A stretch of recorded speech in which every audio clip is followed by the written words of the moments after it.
नमस्कार। आप सभी का स्वागत है किस्से और कहानियों में टेल्स फ्रॉम द हार्ट। आज हम रामायण का बालकांड अध्याय में अंतिम अंतिम कहानी कहेंगे, जिसका शीर्षक है अयोध्या में आगमन। बालकांड अध्याय का अंतिम कहानी।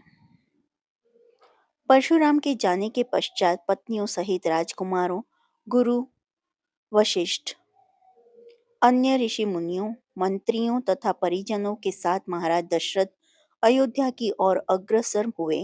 मंत्रियों ने शीघ्र ही 2 शीघ्रगामी दूतों को सभी के वापस आने की सूचना देने के लिए अयोध्या भेज दिए। दूतों के अयोध्या पहुंचने तथा सूचना देने पर नगर के सभी चौराहों, अट्टालिकाओं, मंदिरों एवं महत्वपूर्ण मार्गों को नाना भांति की रंग बिरंगी ध्वजा पताकाओं से सजाया गया।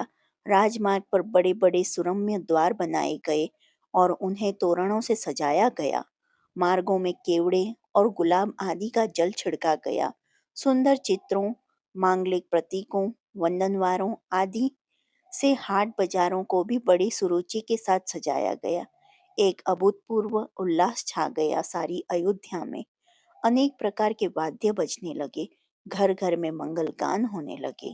यह ज्ञात होने की पर कि बारात लौटकर अयोध्या के निकट पहुंच गई है तथा नगर के मुख्य द्वार में प्रवेश करने ही वाली है। सुंदर, सुकुमार, रूपवती, लावण्यमयी कुमारिकाएं अनेक रत्न जड़ित वस्त्राभूषणों से सुसज्जित होकर आगंतुकों का स्वागत करने के लिए आरतियां लेकर पहुंच गई। महाराज दशरथ और राजकुमारों की स्वर्णिम फूलों से सुसज्जित होने के हौदे वाले हाथियों पर बैठकर नगर में प्रविष्ट होने पर चारों ओर उनकी जय जयकार होने लगी। ऊंची ऊंची अट्टालिकाओं पर बैठी हुई सुंदर सौभाग्यवती रमणियां उन पर पुष्प वर्षा करने लगी। अयोध्या की नववधुओं सीता, उर्मिला, मांडवी और श्रुतकीर्ति को देखने के लिए अट्टालिकाओं की खिड़कियां और छज्जे दर्शना उत्सुक युवतियां, कुमारियों से ही नहीं वरन प्रौढ़ाओं एवं वृद्धाओं से भी खचाखच भर गए। सवारी के राजप्रसाद में पहुंचने पर राजा दशरथ की समस्त रानियों ने द्वार पर आकर अपनी वधुओं की अगवानी की। महारानी कौशल्या, कैकेयी एवं सुमित्रा ने आगे बढ़कर बारी बारी से चारों वधुओं को अपने हृदय से लगाया और असंख्य हीरे मोती उन पर न्यौछावर करके उपस्थित याचकों में बांट दिए। फिर मंगलाचार के गीत गाती हुई चारों राजकुमारी और उनके अर्धांगिनियों को राजप्रसाद के अंदर ले गईं।